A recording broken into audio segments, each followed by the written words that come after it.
Hey there, you fabulous folks. I hope your day has been absolutely awesome. We're back for another exciting episode of What If Naruto Was the Golden Devil. A big shout out to the amazing author behind this fanfiction, and show them some love. You'll find their details in the description box below. If this what if scenario is getting your imagination going, drop a comment down below and share your thoughts. And don't forget to explore more mind-blowing what ifs on the channel. Alright, without further ado, let's jump right into this video. So, how many did we lose? A male voice spoke up as a large figure sat in one of the three expensive-looking chairs in the room, all three of them surrounding a destroyed table. Covered mostly in shadow, the only thing visible was his thin, pale white arms and his equally pale face, which revealed yellow slit eyes. The rest of him was covered in a large cloak with a bulge coming from his back, the large mass shifting slightly under the cloak. 5, including Kabuto. This time, a female voice spoke up, belonging to a long, dark-haired woman sitting in the second chair wearing a white kimono and a black choker along. Over her face was a curse mask with a red snake coiling around the forehead before descending the middle of the mask, 2 circular eye holes that had 2 yellow slit eyes peeking through. It seems the improperly mixture of the senjutsu injection with his own absorption ability reacted badly for Jirobo and allowed Ria's Gremory's Knight to deal the decisive blow. Both Kaku and Kabuto were killed by that traitorous feline, while Naruto Lucifer decapitated Tobi and Ria's Gremory's pawn killed Truma with 1 punch. Interesting, I thought Truma's body was enhanced from our brother's experiments to withstand a weak punch from Surtur II. The cloaked male commented as his eyes narrowed. It was thanks to his sacred gear, boosted gear, that Ria's Gremory's pawn, Issei Hyoudu, managed to defeat Truma. Though to be honest, those 3 pawns were not very strong in the first place compared to Kabuto and the others. Oretsuki's voice called out, making the 2 turn their heads to the Bodhi's head walk towards them. Do not let it bother you, Iwamaru Kasumi. Iwamaru let out a huff as he crossed his arms over his cloaked chest. Be that as it may, brother, that fact remains that we lost more of Brother Sutairi's evil pieces, and we still don't have Shiren in our grasps. Not to mention losing a powerful rook like Jirobo. Yes, but thanks to that, we were able to get valuable data from the battles, Oretsuki said before raising a hand and summoning several transparent orbs over the broken table that showed all the battles with the Gremory and Lucifer peerage members, a smirk forming on the pale man's face. Thanks to the surveillance bacterium that Sutairi had implanted into most of his peerage without them knowing, except for Kuroka, Jugo, and his final pawn. Kasumi let out a dramatic, disappointing sigh as she leaned her head back against her chair. It's a shame that none of them were able to deal any fatal blows. I was hoping that at least one of them would kill their opponent and make things easier for us. It wasn't as if we weren't expecting them to win in the first place, Lady Kasumi. Let alone survive. Do not forget that we are after someone killed both Lord Sutairi and his queen before going into hiding. A voice spoke up from behind Kasumi, 2 female figures emerging from the shadows. Not to mention, a handful of them have holy swords and sacred gears. Experimentation or no, those fools were bound to lose. Those guys may have been pawns like me and Shin, but they were a lot weaker than us. The second female figure said with an easygoing smile as she shrugged her shoulders. They didn't even give their opponents a proper fight before they tried to use the injections, not that they even got to use them. The only ones that managed to do damage of any kind was Jirobo, who died fighting Durandal, and Kabuto, who injected himself with a double dose of Senjutsu. The first voice said with disappointment in her voice. But even they were destroyed. Pathetic. Ah, Guren Mez, I take it you 2 were successful in your mission? Kasumi asked as she looked back at her servants, well, one servant.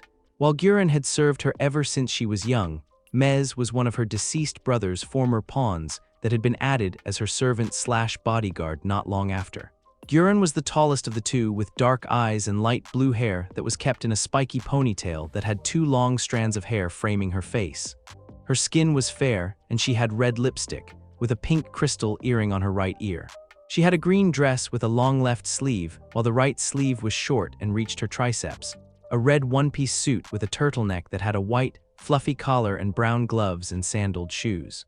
The second girl, Mez, was a short, considerably tanned girl with blonde hair that was styled in pigtails and decorated with horseshoes that served as weights and green eyes. She wore an outfit that complemented her petite build as she wore long leggings and a shirt, which was left open, displaying a bikini/swimsuit top and the armored plating on her forearms. Yes, ma'am, we located and secured a location thanks to Mez's abilities and stealth. Guren explained as she bowed her head. Perfect. Then that means that I can go ahead with my own plans, Kasumi said with a smile as she stood up. Oretsuki laughed as he made his way to the final chair and sat down with his legs crossed. I take it you have a plan of your own, little sister. Well, you did fail in getting Shiren like we planned. So I'll just have to get her myself. Cases like these require a woman's touch. The female Bodhi said to her brothers before she turned around and started walking away from the two, her servants following her before they all disappeared into the shadows. Are you all right with her leaving, brother? Iwamaru questioned as he looked over at his remaining sibling. Kasumi has always been the most easily angered out of the four of us. Who knows what she'll do when she crosses paths with Kuroka or Shiren? That is what I am counting on. Remember, the original goal of us fighting them was to make them aware of us, to make them panic and cautious, Oretsuki said to his brother with a cold smirk still on his face.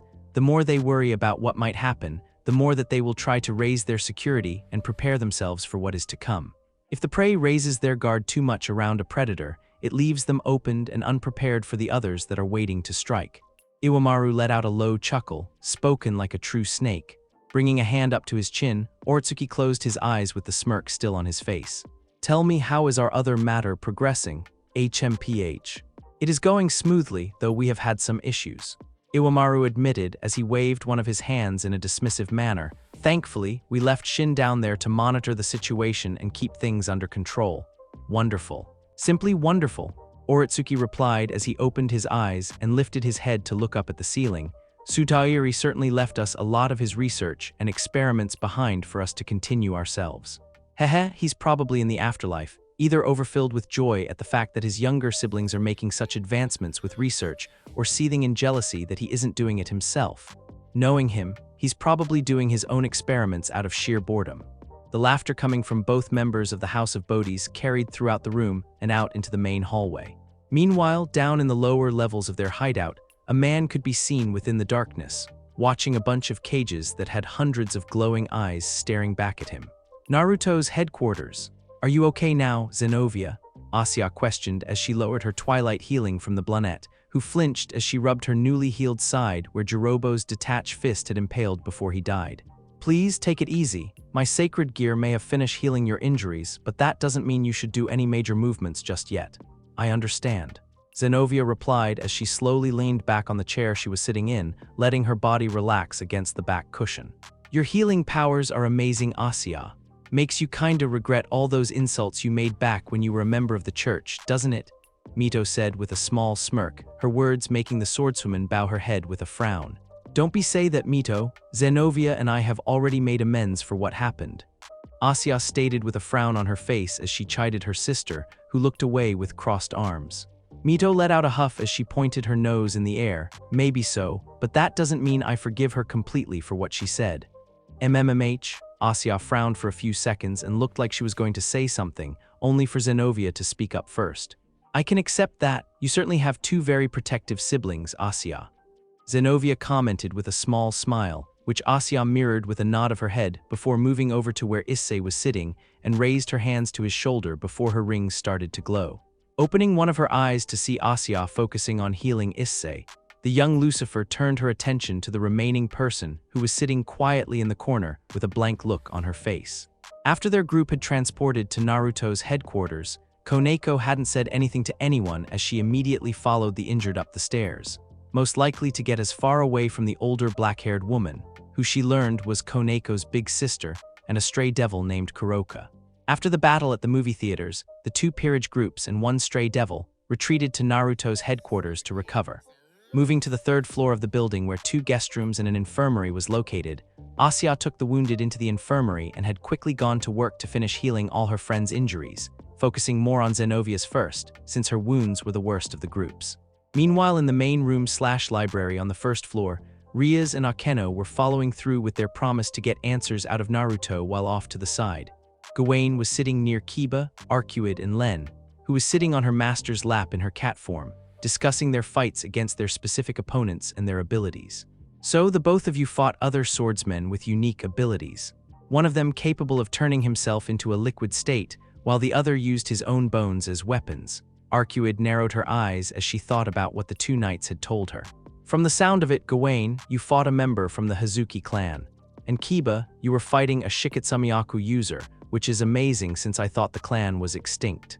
He must be the last of his kind. You know about those two? Kiba questioned as he remembered how powerful and flexible Kimimaro was during their battle. What can you tell me about this Shiketsumiyaku? Not much, I'm afraid. Like I said, I thought they were extinct. Shiketsumiyaku users are extra demons that can use their demonic energy to enhance the calcium in their bones and manipulate their shape into whatever they desire. It is thanks to this ability that they can also regrow bones that they lose and harden their endoskeleton to create an armor that makes their bodies virtually indestructible. Arcuid explained as she rubbed the top of Len's head, a frown forming on her face. From what I heard, most of them were known to be very savage and battle-hungry before they were all killed off a few decades ago. And that man is the last one, huh? He was passionate about serving the House of Bodhis, but he didn't seem bloodthirsty, Kiba thought to himself with a hand under his chin. Suigetsu certainly was troublesome to fight with that strange ability, though it seemed like Mito's chains were able to hold him in place. Gawain crossed his arms as he thought back to his own battle. Not to mention that guy he was with, the one that refused to fight Mito and Asya. I can't really tell you about the latter, but if I had to guess, that was Senjutsu he used to break the chains. Which means that he was a former Yakai reincarnated into a devil, since only Yakai can channel it without those injection needles that you all saw those guys use. Arcuid closed her eyes briefly before reopening them. While I can't tell you much about this Jugo fellow, I can that the Hazuki are extra demons that can liquefy their body at will, and while the ability is a pain, I can tell you that it has two major weaknesses. One is that they need to stay well hydrated at all times, and the other is that just like any water user, the Hazuki are extremely vulnerable to lightning attacks. Which means that Akeno would be the best one to fight him, Kiba deduced, making Arcuid nod her head. Correct, though when it comes to the other guy, I think it would be best to let me or another user of Senjutsu fight him. I learned a method to fighting them from a few run-ins in the past. Arcuid explained, though as soon as she finished, the two knights glances over to the side. Someone who also wields Senjutsu, Gawain started to say as his gaze focused on a certain female that was lazily resting on the couch, just like a cat with one hand resting on the floor. Hard to believe there's a SS-class stray devil just a few feet away from us, just what is going through her mind. Well, this is just great. I didn't want to have a reunion with Shiren like this. Kuroka thought to herself as her tails wagged slowly back and forth, letting out a sigh as she raised her body up, absent-mindedly noticing the shoulders of her kimono lowering further down her arms before dismissing it. It wasn't like she had anything to be ashamed of. She was proud of her figure and knew how to use to get what she wanted, and right now, she wanted some sake. I'll go bother Naruto for some silver vine sake. But before the former Nekashu had the chance to do anything, the doors leading to the outside hall opened, allowing Issei and the others to make their way inside.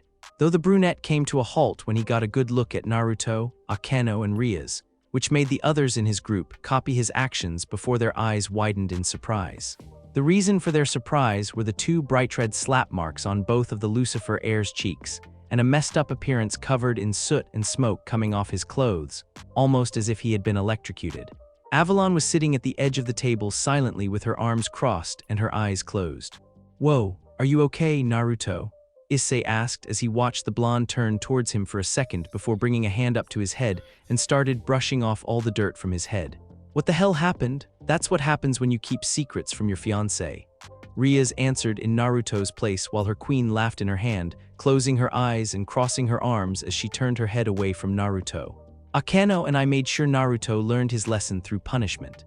Big words for someone who was given permission to hurt him. Kuroka's voice spoke up, making the Gremory heiress snap her eyes open and turned to see Haruka's older sister standing next to Naruto with her arms wrapped around his torso. "We both know that if he didn't have Avalon lower her defenses, you wouldn't have been able to even scratch him. I should know. Why are you here?" Rias questioned with a twitching eyebrow at how the feline Yakai was rubbing up against Naruto. "Are you responsible for the House of Bodhis taking action after all these years?" "Nope, I had nothing to do with it, Naya," Kuroka answered as she rested her head on Naruto's shoulder, resting her cat ears against his cheek. "Hey Naruto, do you think I could have some of that sake?" Letting out a sigh, Naruto lifted a hand and gently pushed Kuroka's head back. "I don't think that's such a good idea." "Ah, come on. Have a little fun, Naya. Be silent. This is not the time to partake in any alcohol. I could actually use a drink too." "Not now, Arcuid." Issei blinked a few times as he stared at the black-haired hottie that was rubbing against Naruto with a chest size that rivaled both Ria's and Akeno, before moving closer to Kiba and whispered to the blonde. Okay, I know this Nekomata is dangerous, and all since she easily defeated that Kabuto guy and she has ties to Konake, but who is she really? She's a SS-class stray devil that used to be the bishop of Sutairi Bodhis before she killed him and his queen, Suzuka Rakshasa, and went into hiding. Like Koneko, she is one of the only remaining survivors of the Nekashu species. Kiba replied with a frown on his face as he glanced briefly at their white-haired friend before looking back at Kuroka's smiling form as she spoke to Naruto, while Rias and Akeno stared at the two in annoyance. Kuroka is also Koneko's older sister. Her sister, Issei repeated in shock as he looked back and forth between the two, comparing the adorable, petite, emotionless white-haired girl with the beautiful, voluptuous black-haired playful woman standing several feet away. You're not messing with, are you? Not in the slightest. In fact, after the manhunt failed to capture Kuroka, Koneko was sentenced to be executed to prevent another incident like that would ever happen again. Kiba whispered back as one of his hands clenched into a fist, his words making Issei and the others stared at the blonde knight in shock. It was only because of Lord Surzech that she was saved and later put in Bucho's care, but the damage had already been done and Koneko nearly took away her emotions. Koneko said nothing as she stared silently at her sister before turning her head with a frown. That's horrible, Asya said as she brought her hands to her mouth. Gawain and Zenobia had solemn looks on their faces as the former placed his hand on Asya's shoulder. I don't understand though, if Kuroka was the one to kill this Sutairi guy and his queen, how come they are after Koneko? Mito asked as she looked at her friend with concern. As far as the House of Bodhis is concerned, going after Shiren is the same as going after me. Kuroka answered as she let go of Naruto and turned to face the others. It's a simple quest for revenge on their part, Naya. I took away something precious of theirs, so they are targeting something that I consider precious. How precious could I be if you abandoned me immediately after killing your master? Koneko finally spoke up with venom in her voice, shocking all of them as they watched the young Nekomata clench her fists tightly as she glared at Kuroka. Going after the kitten that was given pity after being left alone and nearly killed. They're wasty. She didn't abandon you, Koneko, not by choice. Naruto interrupted as he looked down at the floor while rubbing the back of his head. All this time, she had to go into hiding since she knew that if she contacted you in any way, there was a strong possibility that you would have lost everything Rias gave you. That isn't true and you know that.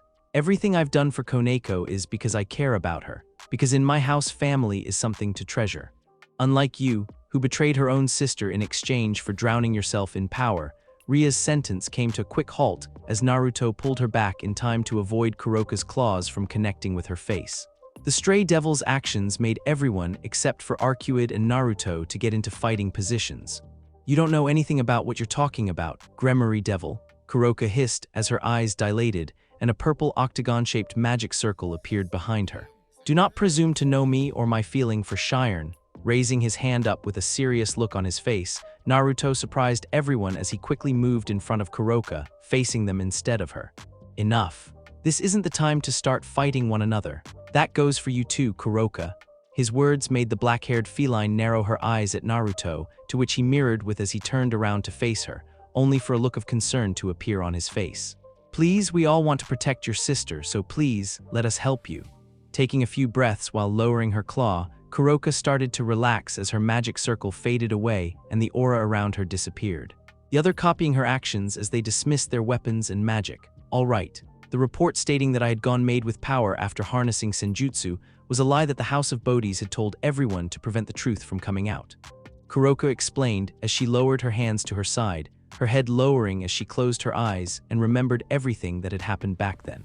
The real truth was that Sutairi was a power-hungry scientist more than he was a master. In fact, he saw everyone in his peerage as experiments and test subjects. It was under his order that I even started to learn senjutsu since my magical abilities were so great. I was actually worth both of his bishop pieces.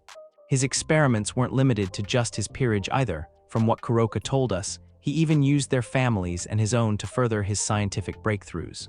But it was after the discovery of senjutsu that everything started to change, and he pushed further into its capabilities. Saber continued Kuroka's explanation as she floated near Naruto's shoulder, much to the horrors of the others as she seemed hesitant to continue with her next sentence. Besides Kuroka, there were only two people that could truly handle the power of senjutsu. One of them was the man that you had met, Jugo, and the other being Shiren. He intended to use her for his experiments, to test the power of a Nekashu and see how the power-ups he created would affect one at an early age. It never bothered him on who he was doing his experiments on, as long as they brought results. Kuroka let out a heavy sigh as she raised her arms and crossed them under her chest. So I did the only thing I could do to protect my baby sister. I killed him and his queen, Suzaku. I destroyed as much research as I could before going into hiding, knowing that if I could watch Shiren without being detected, then the House of Bodhis would leave her alone. After that, Kuroka went on the run since she knew that it would have been dangerous to bring young Koneko with her. Naruto said as he placed his hands in his pockets, I first ran into her during the match you guys had with Sona's peerage. We had a little fight before going our separate ways before we attracted any unwanted attention. So, that's why he had her sent. Koneko thought to herself as she remembered the familiar scent coming from his jacket when he lent it to her. We met up a few times after that, and then she finally told me the truth. I told my grandmother the situation, but it seemed like she already knew everything. Rias and the others couldn't help but sweat drop at that info, since it seemed like the matriarch of the Lucifer clan knew everything about anything that happened in the supernatural world. But as you can see, the House of Bodhis was plotting their revenge and decided that now was the time to take action. Seems foolish on their part to knowingly attack another house and the Lucifer clan, especially with the risks of those senjutsu injections. Arcuid pointed out as she waved her hand in front of her face in a dismissive manner. And it looks like things aren't even close to finished. What do you think, Bucho? Akeno asked after a few moments to look at her king, who had a calculative look on her face. Rias closed her eyes briefly before placing a hand on her hip with a sigh. Regardless of whether she is telling the truth or not, the House of Bodhis has practically called for war with us. With our current situation, we need to inform my brother and Grafia on what has happened, and to see if Sutairi Bodhis was really the monster you say he was. Akeno set up a link. Very well, Akeno bowed her head lightly before walking past Naruto. Is it alright as I use the other room, Naruto? Sure, go ahead, let us know if they need us. Naruto replied, earning him a warm smile from Akeno before the buxom girl walked away, causing him to tilt his head in confusion before taking notice to Rias avert her eyes. Is it alright if you contact my grandmother and let her know what is happening with the House of Bodhis, Arcuid? No problem. Arcuid saluted Naruto with Len resting on her head, the cat looking at him with a blank look before the former ancestor followed Akeno to the next room. Watching his queen head into the next room, Naruto turned his head to the others and nodded his head.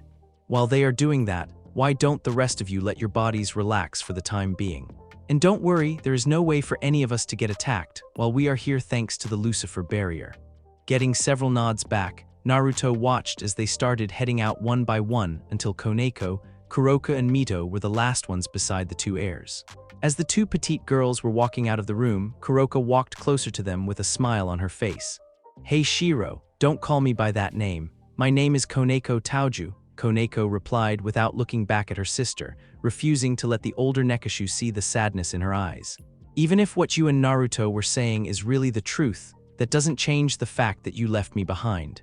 With that said, the white-haired rook walked out of the room, not looking back to see Kuroka look down at the ground sadly with her ears folding down. Mito silently looked back and forth between the two sisters before following after Koneko. Avalon, Naruto called out to his partner as he kept his gaze on the dejected black-haired stray devil. The tiny spirit turned her head to look at Naruto as he looked down at her. Could you do me a favor and show Kuroka where I keep the silver vine sake, you remember right? Of course, but are you sure? Yeah, I need to talk to Rias about something. The Lucifer heir replied, making the red-headed devil turn to look at her fiancé. Avalon was quiet for a few moments before nodding her head, moving closer to Kuroka, who seemed to perk up a little before following Avalon out of the room, happy for a chance to drink some silver vine sake again. Naruto and Rias stood in silence as they were the only ones left in the main library, the former rubbing the back of his head. Rias, is there something wrong? Well, you did hide the fact that you were meeting up with a dangerous SS-class criminal. Rias pointed out with a deadpanned expression. Frowning lightly at her words, Naruto shook his head. I know it isn't something that can just be thrown under the rug, but I really am sorry for not telling you. I just didn't want you to get into trouble. That's part of being in a relationship, Naruto. We're supposed to share the good times and the bad and not hold back secrets, especially ones like these. Rias replied as she crossed her arms over her chest. Promise me that you'll be honest with me from now on, and I will do the same, all right? I promise, Naruto said as he placed a hand on Ria's shoulder before bringing her into a hug. But you know that I would never let anything bad happen to you or the others. Rias smiled as she wrapped her arms around Naruto. Yeah, I know. Now that we got that out of the way. Is there something going on between you and Akeno? Naruto questioned as he pulled back enough to look at Ria's face. The two of you have been acting weird since we left the movie theater. Before Rias could say anything, however, the girl in question poked her head through the door. Bucho Naruto, I managed to contact Grafia and informed her on what's happening. She wants to you both and Kuroka before she gets Lord Surzech's. Staring down at her hands as they wrapped together over her lap, Koneko couldn't help but feel relieved that she was alone in the Occult Research Club building despite the current scenario they were facing. She needed to be alone to think about everything she had just learned, to get as far away from that woman as possible. For so long, she thought that Senjutsu had corrupted her sister and drove her to become mad with power and killed her master because of it. To find out that Kuroka had killed him to protect her, it was hard to process. Are you okay, Koneko? The white-haired girl perked her head up at the familiar voice and turned to see who was standing at the entrance. Mito, why are you here? I could ask you the same thing, Mito replied with a small smile. I saw you teleport away and I was a little worried. Walking closer to the couch, the young redhead plopped herself next to Koneko, who turned her head to look away from Mito.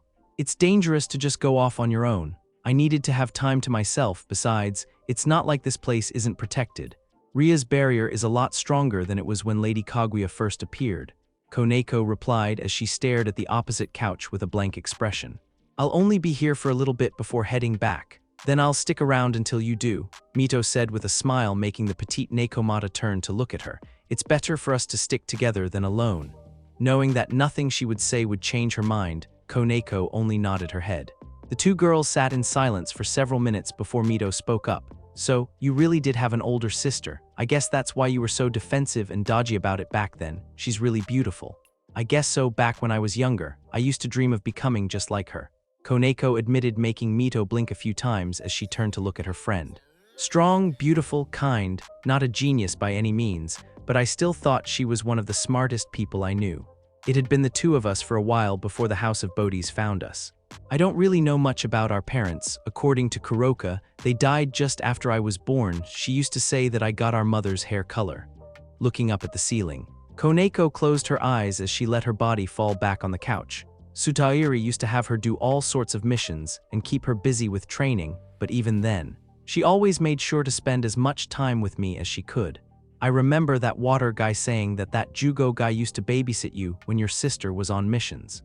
Mito said before a sour look appeared on her face. That guy sucked. He wouldn't fight me or Asya because we were girls. You both being girls means nothing to him, especially whenever he goes into rage mode. I saw it once, him destroying everything while fueled by the power of Senjutsu. It was always Kimimaro, the one that Kiba fought, that helped keep him calm and could snap him out of it. But he's always had a soft side for children and animals. That's why Kuroka only trusted him and one other person to watch over me when she had to leave for a bit. Koneko explained as she recalled those days when all she wanted was to be with Kuroka. Before everything went to hell and her fear of Senjutsu started, they were the only people thaw. Whatever Koneko was about to say was put to a halt as the two girls felt the building around them shake heavily. Cracks forming on the ceiling. After feeling the building continue to rumble a little more, Koneko's eyes widened as she shot up from her seat and ran towards one of the windows, pulling open the curtain in time to see what looked like giant pink crystals crawling up the building's walls. Eyes narrowing as she sensed Mito run up behind her, Koneko quickly kicked open the window before grabbing onto Mito and leaping out. Using her shoulder to smash through the crystal, Koneko flipped her body forward and rolled on the ground to soften her landing before getting back on her feet. Are you all right, Mito? Koneko immediately asked as she looked at her friend, who shook her head to get the crystal shards out of her hair. Rubbing the side of her head, Mito looked up at Koneko and nodded her head. I'm fine. The building, both girls watched as several crystal pillars erupted from the ground around the building. Another crystal layer covered it completely and slowly crushing it from the outside. The large hole that Koneko created quickly sealing itself until nothing remained to show that the rook had leaped through it. Who did this? There is only one person who has control over crystals like this, but since when did she have this much control over something so large? Koneko questioned to herself before she heard footsteps and turned to see three women standing off to the side. Kasumi Bodhi's and those two are. Hello Shiren, it's been quite a while, hasn't it? Kasumi said coldly as she placed on her hip, her yellow eyes glowing behind the mask she was wearing. Not since your traitorous wench of a sister killed my beloved older brother. Meanwhile, I see, so that's the current situation. Surzech said as the holographic image of him stood over Naruto's desk. Both he and Rias were standing closest to the magic circle, while their queens were a few feet behind them. It didn't take them long to inform Grafia of the situation before she brought her husband to speak with the couple. To think that the House of Bodhis would actually take action. Brother, did you know that they were going to attack us? Rias questioned as she narrowed her eyes, something that was mirrored by Naruto and Akeno, while Arcuid kept a calm expression. Whoa Rias, nothing of the sort, like I would willingly ever let harm come to you or your peerage. The Lucifer Satan waved his hands in front of him with a smile still on his face before it was replaced with a semi-serious expression. That being said, there is one thing that I haven't told you. For the past few years, the House of Bodhis has been making demands for the House of Gremory to hand Koneko over to them. It goes without saying that I continuously denied them their request and warned them to not try anything. A lot of good that did. Arcuid commented as she shrugged her shoulders. You should have expected them to go against your orders. Hatred always leads to conflict. Very true, but then again, that house has always caused problems, especially when it came to their experiments. Not even Ajiko would do some of the things Sutairi and his family have done.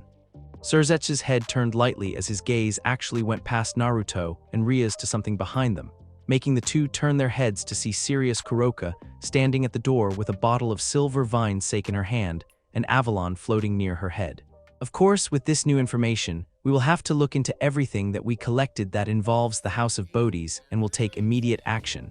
That includes your crime of murdering your former master, Black Cat Kuroka.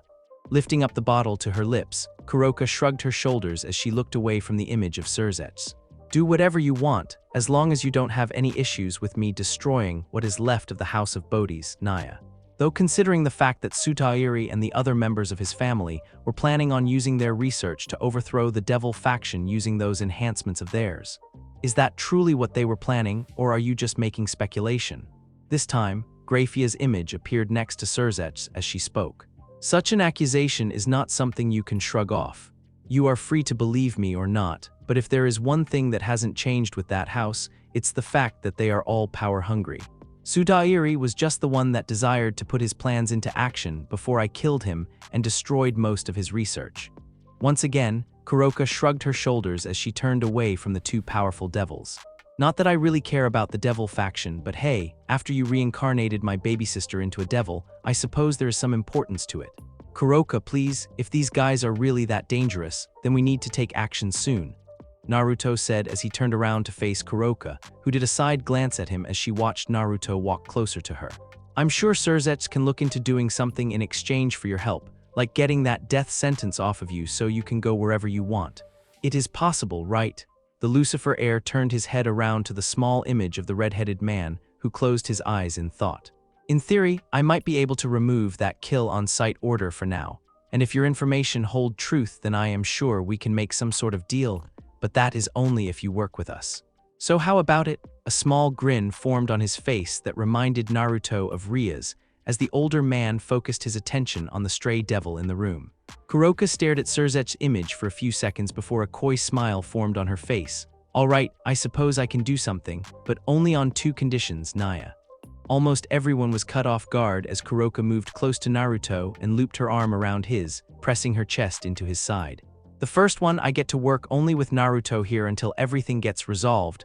I don't really trust any of you devils, but he seems the most dependable at the moment. Agreed, Surzech answered as the grin he had grew in amusement as he noticed the annoyed looks on his sister and her queen's faces.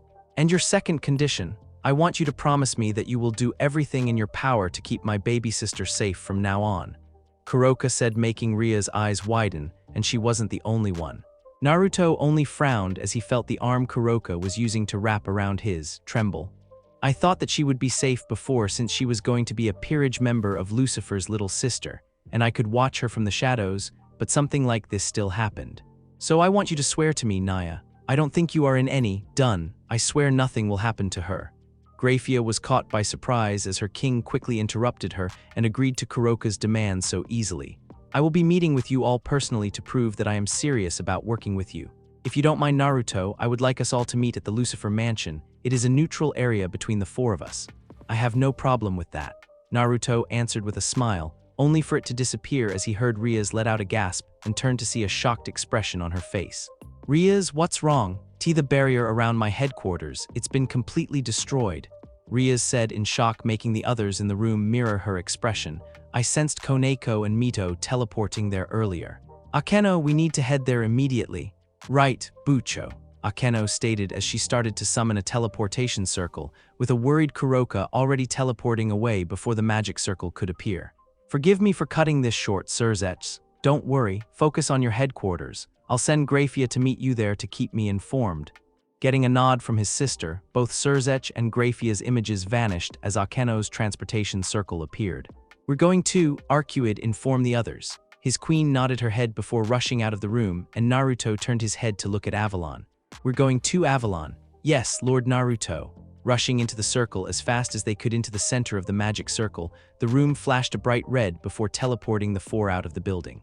A few minutes earlier. Well now, this is interesting. Kasumi said to herself with her arms crossed as she stared at the battlefield in front of her. While she herself hadn't moved from her spot, Mito had managed to cause quite the problem as multiple spiked chains emerged from her back and went into the ground before shooting up at various points around her and Koneko to form a barrier of some sort. It looked like it would be nearly impossible to move through the small, narrow openings unless you were incredibly flexible. Guren had attempted to force her way through with her crystal attacks only for it to repel her and tear up her arm. It seems like there's more to the youngest Lucifer sibling than originally thought. Ha ha, Mito panted hard as she suddenly fell to her knees. I won't let you touch Koneko. Mito. Koneko rushed to the younger girl's side, placing a hand on her shoulder. Are you all right? Sending a reassuring smile at the white-haired girl as she wiped the sweat falling down her forehead, Mito slowly got back to her feet. I am fine. The adamantine hell chains take a lot of energy to form a barrier like this. Though it's not even close to the level that my mom can do, hell, she could probably make several barriers at the same time and each one at full power.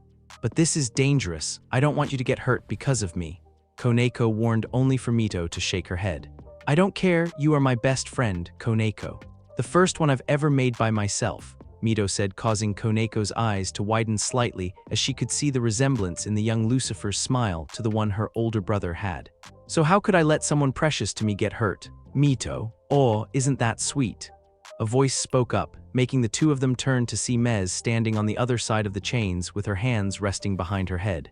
You are totally adorable, but do you think this kind of thing will really stop us? Though it must be pretty strong to injure Guren like that. A clicking sound could be heard as the tan girl lifted her hands away from her head and the horseshoes in her hair fell to the ground, causing cracks to form. To Mito's surprise, moisture started to build up all over Mez's body as a cool smirk formed on her face before they were sent flying towards the chains. Feeling Koneko lower her body to avoid the liquid, Mito's eyes widened as she saw them cover her chains and put extra weight on them while dripping to the ground. Feeling some of it drip in front of her, Mito held a hand out and caught a single drop before bringing it up to her face. What is this? Liquid. Blinking a few times before taking a small sniff of it, the young girl recoiled with a scrunched-up face. Ew, gross, it's sweat. That's right. You see, thanks to Lord Sudaire's experiments, I have been given complete control over my body, which means I can do a lot of freaky stuff with it. Mez explained as sweat continued to form on every inch of her skin. So yeah, consider your barrier ruined and your chains worthless. With those words spoken, the petite enemy dashed forward at incredible speeds as she moved around the chains without touching a single one. Whoa, she's so fast, Mito exclaimed as she tried to track Mez's movements, only to let out a gasp as she appeared in front of her and Koneko with a fist pulled back. Koneko was quick to move in front of Mito and pushed Mez's fist out of the way before sending out a punch of her own, only for her eyes to widen slightly as her fist slipped across Mez's skin and caused her to expose her side to the tanned girl. Seeing the opening, Mez reared a leg back and slammed it into Koneko's side, causing the her to fly into Mito, knocking them both to the floor a few meters back. Nice try, but my body oil also acts like a defense since it makes any blunt attacks just slide off my body, Mez stated as she walked closer to the two girls, who were slowly trying to get back up. Standing over Koneko as she grabbed the young Nekomata by her hair and pulled her up. It's a good thing for that girl that you got in the way, Shiren. Your durability as Ria's Gremari's rook really saved her. Though it looks you got pretty hurt yourself. Too bad it doesn't matter since we're gonna kill her anyways. Her is Iko. The turned her head to see Mito crouched on her knees with one of her hands covered in dark-colored darkness magic. What did you say? I said her name. Snapping her head up as she reared her arm back, Mito snapped her hand forward and a kunai knife connected to chains shot out of her palm. Is Koneko, HMPH? Easily dodging the attack by tilting her head and raising her other arm, Mez had a disappointed look on her face as she looked down at the panting Mito. Don't do that, it's so desperate. Dragging Koneko by her hair as she moved closer to Mito, Mez raised her glowing hand up as her nails grew longer and sharper.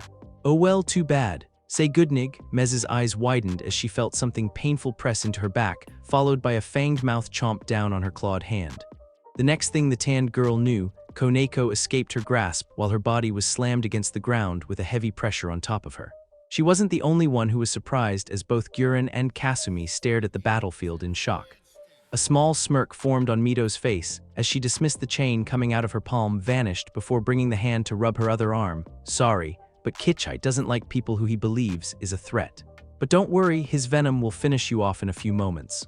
What? Feeling the intense pain of something ripping her hand off, Mez's gaze shifted to look at it, and her eyes widened to see a large reptilian eye staring back at her. Its mouth opening wide, allowing her dismembered hand fall out of its mouth, and the venom Mito was talking about could be seen dripping from its fangs.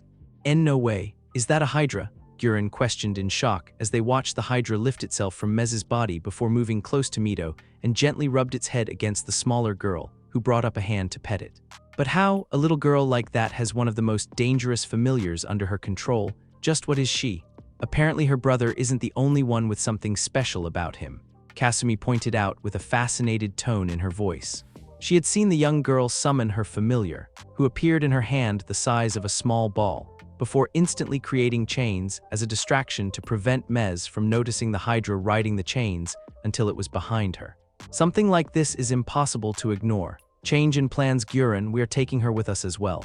Are you certain, Lady Kasumi? It might be too dangerous to try. Guren asked as she noticed Mez's body started to thrash from the agony she was feeling. You will follow my orders, Guren, and do not forget, you have something that can help you win this fight. Or would you prefer that I dirty my hands by assisting you?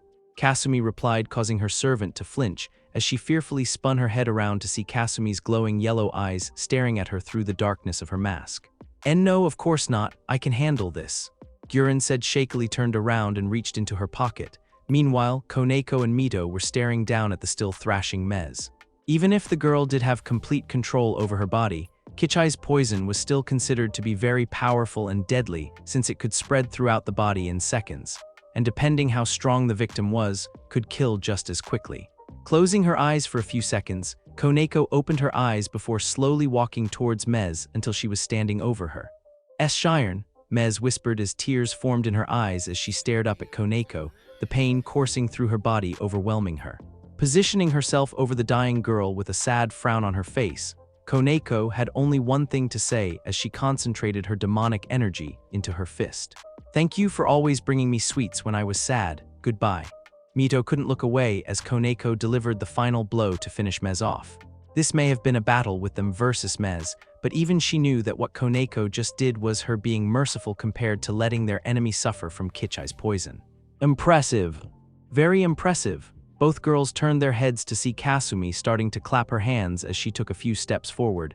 Mez may have been worth just 2 pawns, but she was still strong enough to fight off several rooks and knights at once. Such a sneaky little devil you are. Mito, Lucifer, and you're next, Mito exclaimed as she and Koneko moved next to each other while Kichai let out a hiss behind them, the adamantine hell chains coming out of her back replacing themselves to create a new barrier.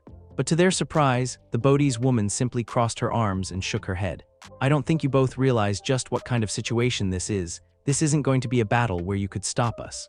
As soon as she said this, a powerful burst of energy could be felt coming from the side, making the two quickly turn to see Guren covered in a bluish aura. A demonic expression on Guren's face with no pupils in her eyes and her hair spiking up in the air. I'm sure you know exactly what this is, don't you, Shiren? Another injection of senjutsu. But this feels different from Kabuto. Koneko's body started to tremble as she felt an intense pressure coming from Guren as the woman turned her head to look at them. That's because the injections that those fools had were only the weak, incomplete doses that we created after we first went through our older brother's notes. Kasumi let out a laugh as she brought a hand up to her mask where her mouth would be. It was guaranteed that they would fail, but those were only the prototypes. Let's see how you handle a level 2 dosage. Rah! Letting out a powerful roar, Guren crouched her knees before leaping at the two as crystal blades appeared on her arms. Before either girl had a chance to prepare themselves, Guren had already tore through the chains until she was hovering over them. Kichai was the first one to react as he tried to bite the crystal user, only for her to kick his head away with enough force to knock his body back. You won't interfere anymore, Jade Crystal Prison. Kichai, Mito called out worriedly as a circle appeared under the Hydra. A flash of light covered it for a few seconds before dispersing to reveal the familiar encased in a collection of crystals, frozen completely in its pre-attack pose. What did you do to him? I got your little pet out of the way. I suppose you are lucky that Hydras are immortal, otherwise he'd be dead from the crystal's grip. As she was saying this, another bunch of crystals covered Mez's corpse before shattering seconds later, leaving nothing behind but tiny fragments that dissolved into the air. Ducking under several chains that Mito created, Guren shifted to the side as Koneko tried to tackle her from behind and countered with a slash of her blades. Koneko evaded the blades and brought her hands up to intercept Guren's follow-up with a kick before grabbing onto her ankle tightly. Delivering a powerful punch to her stomach, Koneko's eyes narrowed as she watched Guren retreat a few feet back to reveal crystal shard coming from her stomach. Guren's body was soon covered in crystals before breaking apart, causing the Nekashu to gain a look of surprise before turning her head as she sensed something diving at her from behind and turned to see Guren surrounded by 3 crystal dragons. But as the crystal user and her creations got close, more of Mito's chains formed and securely wrapped around the dragons before tightening to the point that they broke apart. This didn't seem to bother Guren as she extended a hand, and to Mito and Koneko's shock, grabbed one of the chains before giving it a strong tug that pulled Mito closer to her. A layer of crystal formed over Guren's free arm and fist before she delivered a sharp blow to the red-headed girl's stomach, complete knocking the air out of her lungs and made the girl lose consciousness. Mito. Let go of her, Koneko said in a fierce tone as Guren landed on the ground with an unconscious Mito under her arm, before charging forward as fast as she could. Sending out a barrage of punches and kicks, the Nekomata tried her best to retrieve Mito from Guren's hold, but the blue-haired woman easily used her free arm to block each of Koneko's strikes. Don't bother trying. My crystal armor is strong enough to break diamonds, and with the added boost of Senjutsu, you don't stand a chance at one-on-one combat. Guren stated as she continued to block Koneko's attempts to land a hit, before knocking away her arms with a swipe of her hand, leaving Koneko open. Quickly taking out another injection capsule from her sleeve, Guren broke the casing and stabbed the needle into Koneko's neck before the petite girl had time to react. The liquid in the capsule injected itself into Koneko's body, causing her body to go completely numb before falling forward to the floor. Don't bother trying to get back up. That was a special paralysis serum that temporarily disables your ability to move and will knock you out within moments. True to Guren's words, Koneko started to feel her consciousness start to fade as she watched the Senjutsu aura around Guren's body fade away, though her physical appearance did not return to normal. Shifting her gaze to the out-cold Mito under Guren's arm, Koneko noticed everything starting to turn black. Mate, looks like our work here is done, Kasumi said as she made her way to Guren, who was picking Koneko up with her other arm. Such a troublesome pair they were. But in the end, Senjutsu is still way out of their legs. Raising a hand in front of the two, Kasumi summoned a teleportation circle. Now, let us return home. We need to prepare. Yes, Lady Kasumi. Guren nodded her head before following her master into the magical circle. But as the circle under them started to glow, they were greeted by 2 different teleportation gates appearing before them. The first to appear was Kuroka, who landed in a crouch, while the other revealed Naruto, Rias, and Akeno in the other. Look who finally decided to show up. A little late though. Kasumi laughed as she saw an enraged look on Kuroka's face. Kuroka's eyes dilated as she ran at the Bodhi's woman and her servant with her claws ready to strike, only for a large crystal to form a barrier in front of the two and block Kuroka's attack. Let my sister go, Guren, Kasumi. Oh, don't worry, Kuroka. My brothers and I won't kill her yet. The House of Bodhis have big plans for her execution, and we want you, the guest of honor, to be there when it happens when we kill her. We're going to make you feel the same thing that we felt after you killed our brother, Kasumi said while she crossed her arms. In fact, we plan on killing her with the same power you used to kill him. Kuroka, move out of the way, Naruto exclaimed, making the black-haired Nekomata turn her head back to see Naruto holding a glowing Excalibur, leaping out of the way as the blonde swung his sword at the large crystal. Excalibur, slamming a wave of energy against the senjutsu-powered crystal, Naruto gritted his teeth as he put more power into the attack and caused the crystal barrier to quickly break apart. But as soon as the crystal was destroyed, the teleportation gate under Kasumi and Guren flashed brightly and teleported the two away. Damn it, it looks like they got away. Rias had a grim look on her face before turning to look at her headquarters, which was still encased in crystal. For them to do this and take Mito and Ko, they will pay for this. Lord Naruto, the blonde turned his head at the sound of Avalon's voice as saw that she was hovering in front of a large cluster of crystals with Kichai in the center. From the looks of it, he is still alive. But need to get Kichai out of there soon, so it looks like the House of Bodhis has really made a mess of things. Kaguya stated from her seat as she looked at everyone in the room. All the members of Naruto and Ria's peerages, as well as Surzech's, Grafia, and Naruto's parents were all located at various points of the office. Besides Kaguya, the only ones sitting were Surzech's, Ria's, and Kushina, while Kuroka was leaning back on the windowsill near Naruto and Avalon. Not just attacking my grandson and his friends, but to kidnap Mito and Ko is practically declaring war on the House of Gremory and the Lucifer clan. I agree. They must be taken out before anything else happens, Surzech said as he looked at Kaguya before turning his head to look at his younger sister. However, the issue that we have is that we don't know where they are located since they no longer live at their previous estates.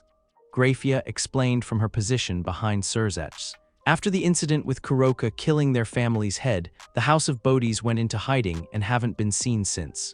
Do you know anything, Kuroka? Naruto asked as he looked over at Kuroka, who responded with a deadpanned look. If I knew where they were, do you think I would still be here, Naya? A sweat drop formed on the back of Naruto's head at that. I guess that's true. Is there any way we can track them down? The sooner we find them, the better, Issei said as the brunette remembered the condition that the Occult Research Club building was in, not to mention what happened to Kichai. The Hydra was currently being looked after by some of the Lucifer branch members to find a way to release him out of his prison, and hopefully they could use that knowledge to free the building next. Who knows what those guys will do to the two of them, but I don't understand why they took Mito as well. There are two possible reasons. Kuroka closed her eyes as she gripped the fabric of her kimono tightly. The first is probably as a way of keeping Koneko in check in case she tries anything, not to mention, she could be a hostage for the Lucifer clan itself. The second probably has to do with the House of Bodhi's favorite thing in the world, experimentation and research. They must have been somewhere near Ria's headquarters and waited for their chance to strike. Waiting for Koneko, Arcuid deduced as she crossed her arms with a sigh. I can't believe that I didn't suspect they would try something else so soon after their last attempt. Minato lifted his head up from comforting his wife and turned to look at his son, Naruto. You said that Kasumi Bodhi said something about her family planning something big for Koneko's execution, right? Yeah, though I don't have any clue what that is. Naruto answered before noticing Kuroka subtly looking away with an uneasy look. Whatever is it, chances are it is going to take time to prepare, especially if it involves Kuroka being there. Minato turned his head to look at Kaguya and Surzech, who nodded their heads in understanding. That should give us plenty of time to find the girls before something happens. That is good in thought form, but if Kuroka has no idea where to look, how would we? Asya asked, only for her father to flash her a smile. It's simple, we use this to track them down, Minato said as his hand glowed briefly before what appeared to be a triple-pronged kunai with a thick handle that had writing on it. Zenovia and Gawain both let out gasps as they stared at the weapon in shock. But that's the Flying Raijin kunai. Flying Raijin? What's that? Issei tilted his head in confusion while looking over at Kiba, who had a surprised look as well before turning to the brunette. Is a special technique that is said to allow the user instantaneously teleport themselves to anywhere they wish using special marker. Kiba explained from what he remembered from his time during the Holy Sword project. But it is incredibly hard to use, let alone master, and requires a large and unique holy magic affinity to do it. Whoa. And Naruto's dad has something like that. Issei was taken aback by this info as he looked at the man in shock, but that wasn't the end of it as Zenovia spoke up next. But the only person who ever used that kunai was the former paladin of the church and one of the two strongest human warriors of the angel faction. How do you? Zenovia's eyes somehow widened further as she stared at Minato. Of course, that is why I thought that something was familiar about you. I read about you in the text, your Minato Namikaze, the yellow flash. It's been a long time since I used that name. Minato said as he rubbed the back of his head with a small smile. But yes, I used to be a paladin of the church before I met Kushina and had a family with her. But anyway, back to the matter at hand. The key to my flying Raijin technique is the formula seal you see on the kunai's handle. This is my marker that allows me to teleport wherever it is located. After the incident with the fallen angel taking Asya and Mito, I made sure to place my markers on all of my children to help me track them down if anything goes wrong. A marker. Where, feeling a warm tingle near his stomach, Naruto lifted his shirt to reveal a glowing seal over the right side of his abdomen. Asya copied his actions as she felt a tingle as well and saw the seal on her forearm. As you can see, the markers are holding strong and only appear when I activate them. The best part is that it is impossible for them to be removed. Minato explained before placing his kunai onto Kaguya's desk. The downside though is that while I can teleport nearly anywhere that a marker exists, I cannot do so if it's in a different dimension. Luckily though, we are still able to locate where exactly the marker is if I have the right tools, since they have my energy signature. So all we need to do is help you find where Mito's marker is and issue a rescue/assault on the House of Bodhis. Kaguya narrowed her eyes as she rose from her seat. Minato, I want you to meet up with Karin and the other sensor types and see if they can detect anything. I can ask Ajuka for his assistance. He might have something that can help you out. Surzech suggested, to which Minato nodded his head. Any help would be appreciated. Turning his head to look at all the younger devils, including Arcuid and Kuroka, Minato gained a serious look on his face. I promise we will find them soon, so everyone, prepare yourselves for battle. Getting nods from members of both Naruto and Ria's peerages, and Kuroka, most of them left the room with uneasy looks on their faces, with Naruto and Kuroka being the last to leave. Naruto turned his head to look back at his father. When this is over, I hope you plan on telling us more about your past. You have my word, Minato said before grabbing his kunai while Kushina moved up to him and placed a hand on his shoulder. Now get ready, this battle will be a difficult one, so you all need to prepare. Right. Turning around as Kuroka walked past him, Naruto followed the Nekomata out of the room before watching her start to walk away. Before he even realized it, the blonde Lucifer reached out and grabbed Kuroka's hand, causing her to come to a halt. Kuroka, don't worry, we will find them before anything bad happens. I killed Sutairi and because of that, Shiren was put in harm's way as a way to get back at me, Naya. Kuroka said as she turned back to look at Naruto before lowering her gaze towards the floor. I told you before that I would do anything to protect Shiren, even if that means giving up Melee. That's not going to happen. Naruto interrupted with a firm tone, making the black-haired stray devil look up at him in surprise. Neither one noticed a single female figure standing on the other side of the corner near them, listening in on their conversations. I promise you this, I will protect Koneko and Mito, and I'll make sure you survive this battle. That way you can make things up to Koneko in the future. I know that things will work out between the two of you. Kuroka stared at Naruto for a few seconds before she started to laugh, flashing Naruto a warm smile that was different from the playful ones that she's had in the past. It was beautiful. Be careful now, saying things like that could come back to bite you. A girl could fall in love with words like that, especially with a strong, good-looking guy like you, Naya. Don't joke about that, Naruto said with a small blush on his cheeks as he looked away from the girl, who continued to smile as she took her hand out of his grip. But even if we do manage to find them, we need to stop them before they try anything. Because if Kasumi and the others are really planning on killing Shiren with the same power I used to kill Sutairi with Senjutsu, chances are they might try something dangerous like one of the forbidden spells that Sutairi tried to have me learn or something. Kuroka explained as a worried expression replaced the smile she had, closing her eyes as she continued. And that's not the worst of it, the House of Bodhis has something else, Naya. Naruto stared at Kuroka with a small frown on his face. Meanwhile, the hidden figure disappeared from around the corner. Meanwhile, what is going on? Feeling a strange cold wet drop hit her cheek, Mito slowly opened her eyes and raised her body up, flinching as she felt a sharp pain coming from her stomach.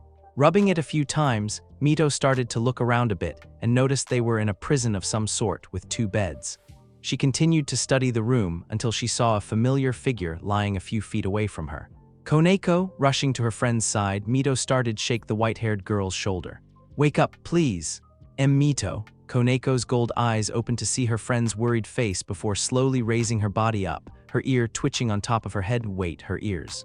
Slowly reaching her hands up, Koneko felt a familiar sensation of her cat ears on top of her head, before looking behind her to see a single white cat tail slowly swaying in the air.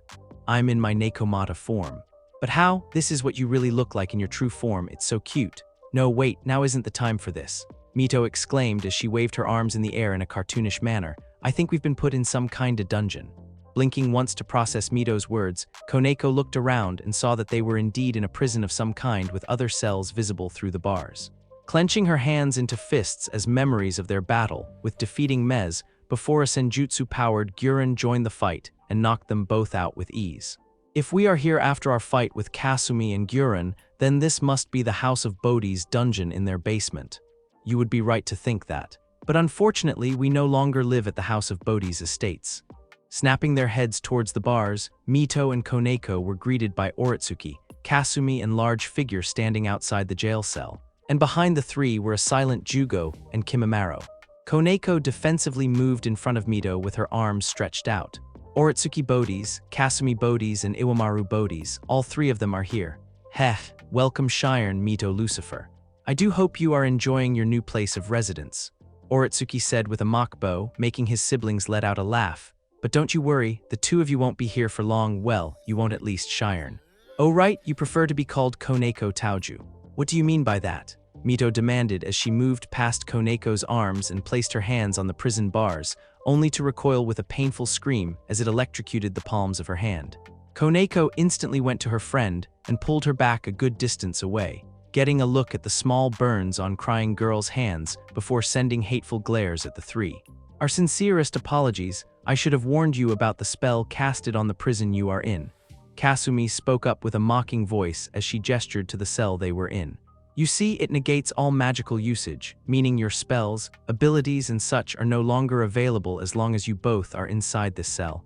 Try to escape, and well, you already saw what happened. Why did you even bring us here? Just kill me and get it over with, but let Mito go. She has nothing to do with this. Koneko said as she held the red-headed girl in her arms, not meeting her worried gaze as she looked up at the Nekomata. Unfortunately, she did become a part of this when she interfered in your capture earlier. Not to mention, we've taken an interest in her and want to study her abilities for ourselves.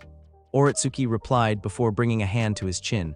As for your execution, I'm afraid we have already come up with the perfect way to kill you. The downside is that it will take some time for us to prepare. Not to mention, we want to make sure that your sister gets a front row seat to watching you die before we take her life. Don't talk to her like that. Koneko turned her head slightly to see Mito glaring at Oretsuki and his siblings, ignoring the pain in her hands as she continued to speak. I don't care who you guys are, there is no way we are going to let you kill Koneko. That's right, my brother and the Lucifer clan, Ria's and everybody else, even Koneko's sister. There's no way they are going to sit back and let you kill us. Mito slowly got out of Koneko's hold as she narrowed her eyes. There is no way they will ever forgive you for what you have done.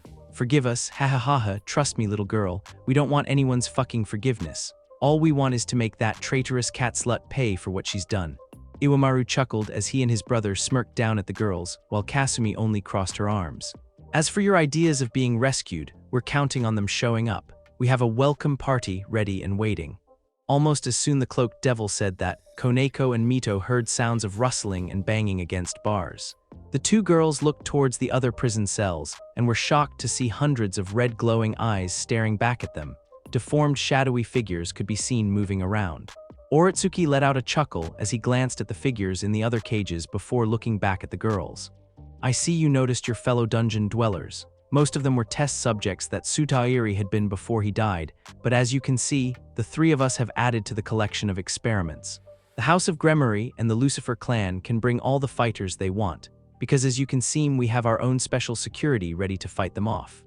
Off to the side where Jugo and Kimimaro were standing, the former retained his strangely calm expression as he subtly glanced over his Kimimaro before turning his attention to the two girls locked in the prison cell. The man said nothing as he watched the three Boti's siblings walk away from the prison cell and started making their way out of the dungeon, following close behind them with Kimimaro at his side. The orange-haired man glanced back at the cell where the girls were locked up. and no one noticed one of his eyes changes colors with his iris become a pale yellow color while his sclera turn black. In the reflection of his eyes, a close-up look of Koneko and Mito could be seen before his eye returned to normal as he turned back towards the exit of the dungeon. Thanks for listening. I do hope you enjoyed it. If you want the next part of this video, like, subscribe and comment down below and turn on the bell notification, and also check out other videos that I have created and enjoy. Stay tuned for more exciting what if stories and other amazing videos coming your way. Until next time, take care, stay curious.